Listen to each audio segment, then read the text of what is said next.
In the summer of 1758, a 62-year-old man stood in a small stone church in the English village of Ecton, running his fingers across the worn lettering of a gravestone.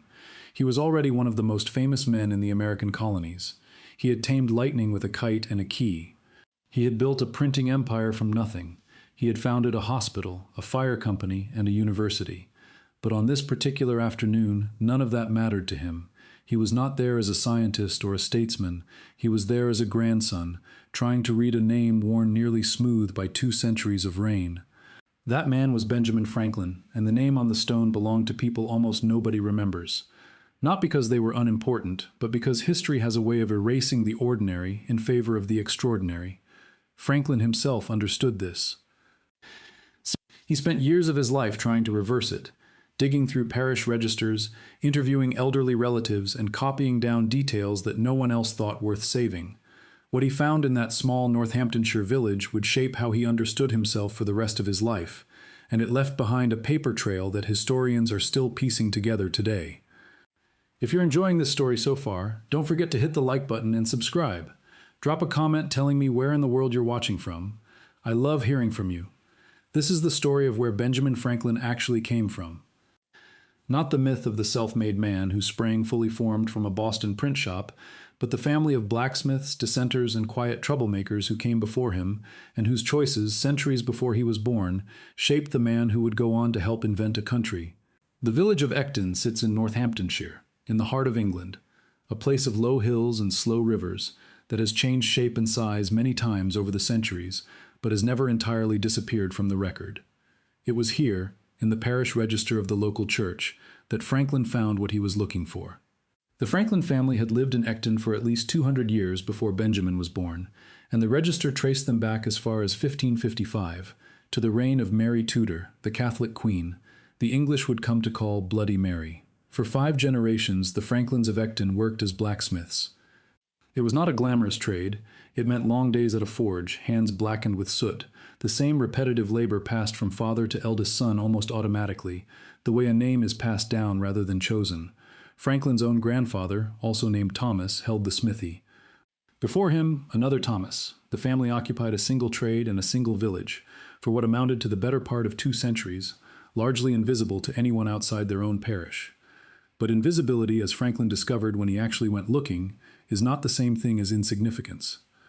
Buried inside that unremarkable blacksmith lineage was something the family itself had almost let slip away, a secret kept quietly for generations about what they believed and what they had risked to keep believing it. Northamptonshire in that period was not a neutral place to hold unorthodox religious views. The county sat close to some of the strongest pockets of Protestant nonconformity in England, communities that would go on, a century later, to produce some of the earliest Baptist and Congregationalist congregations in the country. A family of tradesmen living quietly in a farming village on the edge of that current would not have needed to travel far to find like-minded neighbors, but they also would not have needed to travel far to find an informer either. Keeping faith and keeping silence were, for people in the Franklin's position, very often the same practical skill. Franklin's own father, Josiah, was born in Ecton in 1657, one of 10 children in the Smith's household. Josiah did not stay in the family trade. He apprenticed instead to an older brother who worked as a dyer, and by the time he was in his 20s, he had left the forge behind entirely. In 1683, with a young wife and a small child, Josiah Franklin boarded a ship bound for Boston, joining the steady current of English Protestants who had been crossing the Atlantic for 2 generations by then, looking for a colony where their particular brand of nonconformist faith would not draw the attention of a bishop's court. He set up as a chandler in Boston, making candles and soap in a modest shop on Milk Street, and it was there, 17 years and a first wife's death later, that Benjamin was born in 1706, the 15th of what would eventually be 17 children. Franklin grew up hearing fragments of the Ecton story secondhand, the way most people hear about grandparents they never met, in scraps traded across a dinner table. It was not until he was in his 50s, already a famous man on 2 continents, with the means and the standing to simply go and look for himself, that he decided the fragments were not enough. He learned the fuller version of it from an elderly woman in the village, a relative by marriage, who told him a story that had been passed down through the family by word of mouth rather than written record. It concerned the period of Queen Mary's reign when England swung hard back toward Catholicism and the practice of Protestant worship, particularly the reading of an English-language Bible rather than a Latin one, could bring a person before the ecclesiastical courts. For a family of tradesmen with no title and no protection, that kind of exposure could mean ruin, or worse. According to what the woman told Franklin, and what he later wrote down almost word for word in his own account of the visit, the Franklins of that generation owned an English Bible, which was itself an act of quiet defiance. To keep it safe from searches, they fastened it, open, to the underside of a small wooden stool with tape across the pages. When the family wanted to read from it together, one person would tip the stool over, rest it across their knees, and read aloud while another member of the household stood watch at the door, listening for the approach of an officer of the ecclesiastical court. If someone was heard coming, the stool was flipped back over in an instant, the Bible vanishing beneath it, and whoever had been reading would return to whatever ordinary task made the room look innocent. It is a small story, no battles, no executions, no dramatic escape. Just a family of blacksmiths in a small English village, quietly risking punishment to read scripture in their own language, and building a habit of secrecy and resolve into the household in the process. Franklin did not treat it as a footnote. He recorded it carefully, and later scholars examining his personal papers have found that he returned to the story more than once, clearly turning it over in his mind, clearly seeing in it something about his own character that he wanted to understand. The Ecton Parish Register, which still exists today and has been examined by generations of Franklin biographers since, confirms the outline of what Franklin found. Baptisms, marriages, and burials of Franklins stretch back through the 16th century in a continuous, legible line, a level of documentation that is genuinely rare for a family with no land, no title, and no reason for anyone else to have preserved their history. The reason it survived at all is almost entirely because Franklin himself went and looked, at a point in his life when he had the means, the curiosity, and the standing to ask a country parson to pull down 200-year-old books and let him read them. He did not go alone. His son William, then in his late 20s and already serving as a colonial official, traveled with him.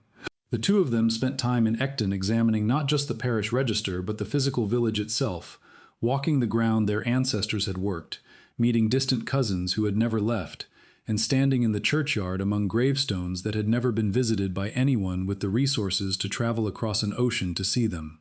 One of those cousins, a woman named Mary Fisher, still lived in the house that had belonged to the Franklin family, and it was largely through her memory and her willingness to talk that Franklin was able to piece together details the written record alone could not supply.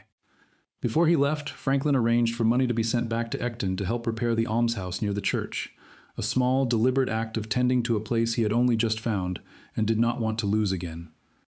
One relative in particular stood out in the record Franklin kept of the trip. His uncle, another Thomas Franklin, had been the last of the family to hold the Ecton smithy before it passed out of the line, and by all accounts he had been an unusual man for a village blacksmith.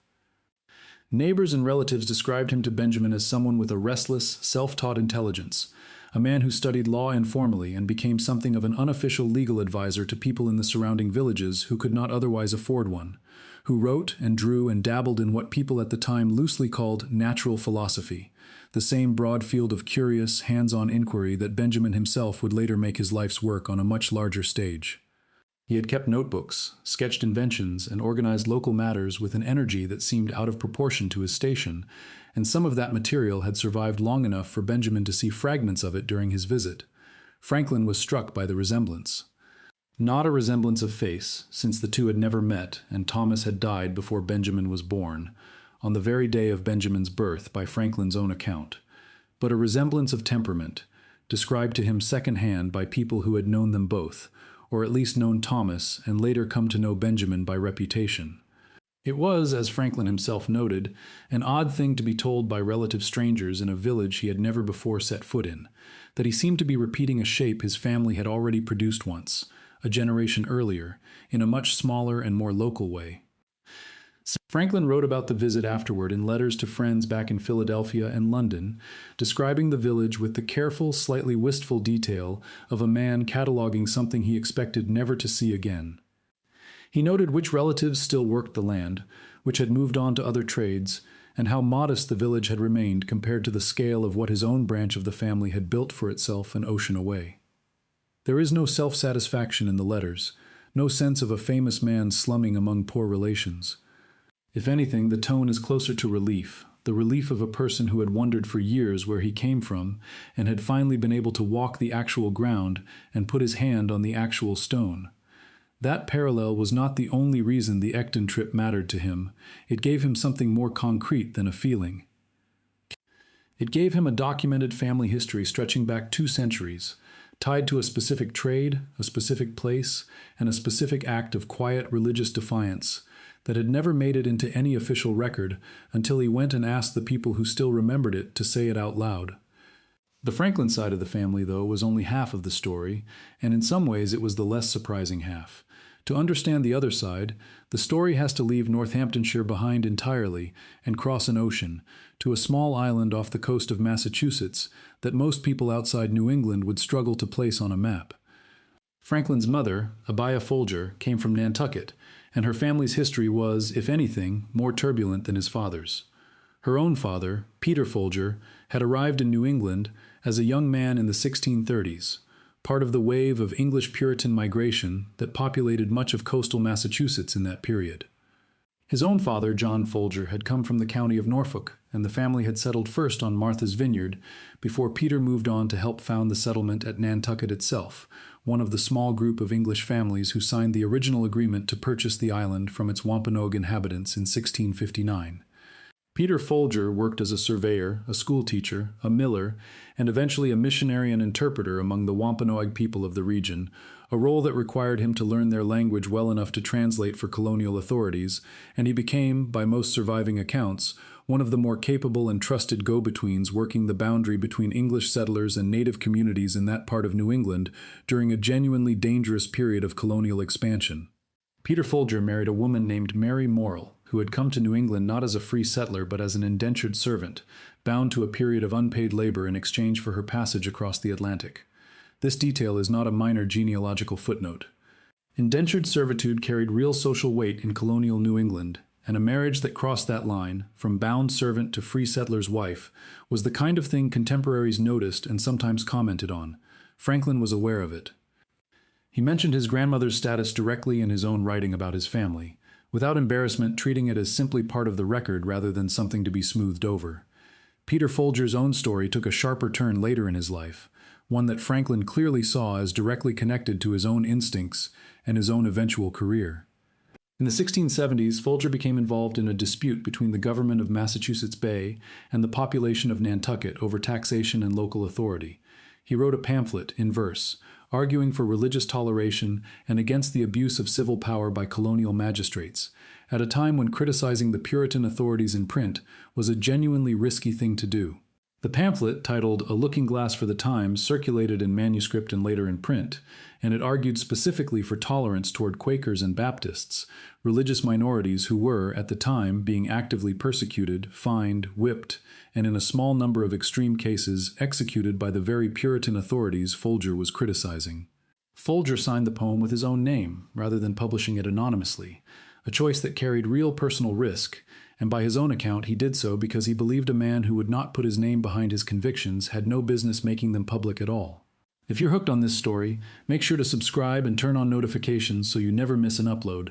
Your support means everything and helps me bring you more emotional stories like this one. Folger's willingness to speak out was not a one-time event either. A year or so after the pamphlet circulated, the dispute between Nantucket's residents and the island's proprietors grew heated enough that Folger, who kept the town's records in his role as clerk, refused to hand certain documents over to officials he believed were acting against the interests of the ordinary townspeople who had settled there. For that refusal, he was jailed, held for the better part of a year before the matter was finally resolved and he was released. He did not apologize for the decision afterward, and by Franklin's own account, the family did not regard it as a mark of shame. They regarded it as exactly the kind of stubbornness that had kept an English Bible hidden under a stool in Northamptonshire a century earlier, the same instinct expressed in a different country under a different set of laws. Franklin later republished portions of his grandfather's work himself, decades after Peter Folger's death, and he wrote about it with obvious pride. In his own autobiography, composed toward the end of his life, Franklin drew an explicit line between his grandfather's willingness to challenge religious and civil authority in print and his own lifelong commitment to freedom of the press. It was not an abstract or invented connection. Franklin named it directly, stating that he saw in Peter Folger's example something of the same manly liberty of thought and speech that he tried to practice throughout his own career as a printer and publisher. This is worth sitting with for a moment, because it reframes something people often get backward about Franklin. He is usually remembered as the architect of his own reputation, a man who built himself from raw ambition and clever aphorisms, arriving in Philadelphia as a teenager with almost nothing, and rising through sheer will and industry. That version of the story is not wrong, but it is incomplete. Franklin himself did not believe he had built his values from nothing. He believed, and said so in his own words, that he had inherited a specific temperament from both sides of his family, a temperament defined by religious independence, a willingness to defy authority quietly when necessary and openly when required, and a stubborn insistence on reading and thinking for oneself rather than simply accepting what people in power said was true. Back in Boston, the household Josiah and Abiah Franklin ran was crowded and far from wealthy. 17 children moved through that house on Milk Street across the years, and money was tight enough that Josiah pulled young Benjamin out of grammar school after only 2 years, unable to keep paying for an education aimed at the ministry, which had briefly been the plan. Benjamin worked in his father's candle shop for a time, cutting wicks and running errands, before Josiah apprenticed him instead to an older brother, James, who ran a print shop and had begun publishing one of Boston's earliest newspapers. It was there, setting type and reading everything that passed through the shop, that Benjamin first encountered the mechanics of the printed word up close, and it was there, a few years later, that he first tangled directly with colonial authority over what a newspaper was allowed to say. James Franklin was briefly jailed by the Massachusetts government for content his paper had printed, and for a short stretch the paper was published, in name, under 16-year-old Benjamin's own name, simply to get around an order that barred James personally from printing it. It was Benjamin's first direct experience of exactly the kind of confrontation with authority his English and Nantucket ancestors had each faced in their own way, and it happened before he had even left his teenage years. The blacksmiths of Ecton, hiding an English Bible under a stool to avoid the ecclesiastical courts of a Catholic queen. The Nantucket surveyor's daughter marrying a former indentured servant against the ordinary social current of her time. The grandfather who wrote a risky pamphlet defending persecuted religious minorities against the very government that could have prosecuted him for it. None of these people set out to produce Benjamin Franklin. They were living their own lives, making their own small decisions under their own specific pressures. But when Franklin himself went looking, generations later, he found a pattern he considered worth recording, worth traveling across an ocean to verify, and worth writing into the one account of his own life that he trusted history to remember. What makes this particular family history unusual is not that it involves religious descent or humble trades, since a great many colonial American families could claim some version of both. What makes it unusual is how well documented it is, and how directly that documentation traces back to Franklin's own deliberate effort to preserve it. Most people in the 1700s, even reasonably prosperous ones, left behind almost nothing about their grandparents beyond a name and a date. Franklin left behind an entire narrative, assembled from parish registers he personally examined, oral histories he personally collected from elderly relatives before they died and took the stories with them, and reflections he personally wrote down connecting the dots between people who lived 150 years and an ocean apart. The Ecton Parish Register itself survived the centuries largely intact, and later researchers, working from Franklin's own notes as a starting point, have been able to confirm the baptism and burial entries he described, the unbroken line of Franklin blacksmiths stretching back into the 1500s, and the general shape of the family's presence in that one small village for generation after generation. The church where Franklin stood reading his grandfather's worn gravestone in 1758 still stands today, and the register he examined is still held in local archives, available to anyone willing to make the same trip he did, though considerably easier now than it would have been for a colonial printer crossing the Atlantic by sailing ship. The Nantucket side of the family left its own trail as well. Peter Folger's descendants remained prominent on the island for generations, intermarrying with the other founding English families of Nantucket until, by the time of the American Revolution, a large share of the island's population could trace some line of descent back to him. The Folger name itself became so closely associated with Nantucket's whaling economy and maritime trade that it eventually traveled far beyond the island, attached itself to institutions and businesses that have nothing directly to do with Benjamin Franklin, and yet trace back through exactly the same small family line his mother came from. Franklin was, by his own account, well aware of his Nantucket relations throughout his life, and he corresponded with members of the extended Folger family even as his own reputation grew to a scale that made most of them, by comparison, private citizens living quiet lives on a small island. What ties the whole story together is not a hidden document or a suppressed record waiting to be uncovered by modern researchers. It is the opposite. It is a story that was deliberately preserved, in plain sight, by the one person who had both the motive and the means to preserve it. Franklin was not passively descended from these people. He actively went and found them, sought out the physical evidence of their lives, wrote it down in detail, and then folded it directly into his own explanation of who he was and why he thought the way he did. He treated his ancestry not as a curiosity to be filed away, but as an argument, evidence for a claim he was making about the roots of his own convictions. It is worth remembering that Franklin wrote all of this decades before anyone had a scientific vocabulary for inherited temperament, decades before anyone could test a claim like this against a strand of DNA. He was working entirely from documents and testimony, from parish registers and the memories of people old enough to have known his Uncle Thomas personally. And yet the conclusion he drew, that character and conviction can travel down through a family line across centuries, surfacing in different people under different names in different circumstances, is a conclusion that still resonates, because it is fundamentally a story about continuity rather than coincidence. Consider the shape of it laid end to end. A family of blacksmiths in rural England, secretly reading an outlawed English Bible under threat of prosecution during the reign of a Catholic queen. A surveyor's daughter on a remote Massachusetts island, marrying beneath her expected station to a woman who had crossed the ocean as bound labor. A grandfather willing to put his own name on a pamphlet criticizing the very colonial government that could punish him for it, in defense of people whose religion he did not even share. And then, at the far end of that line, a candlemaker's 15th child in Boston who would grow up to found a newspaper, defend freedom of the press before it was law, help draft the founding documents of an entirely new country, and spend part of his later life crossing an ocean, specifically to make sure none of it was forgotten.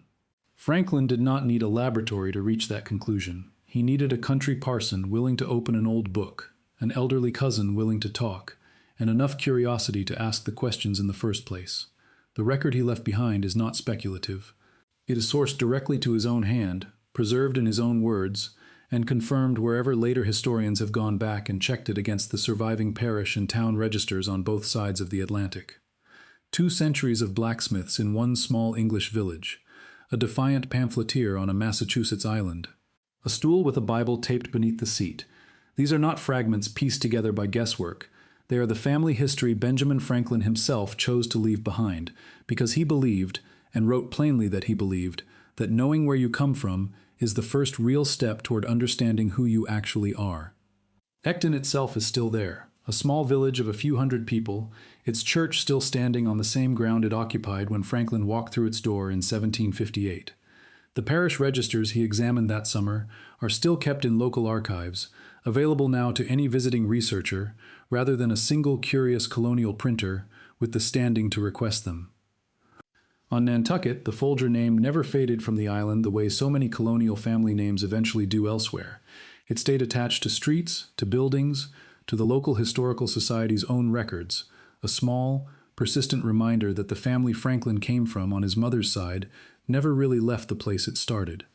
What the two halves of Franklin's family history share, laid side by side, is not blood in any mystical sense, but a repeated willingness, across 5 generations and 2 countries, to risk something small and specific in defense of a belief, a hidden Bible, a signed pamphlet, a jailed town clerk, a newspaper printed under a teenager's name to slip past a government order. None of it was inevitable, and none of it guaranteed that a man like Benjamin Franklin would eventually come along to make sense of it.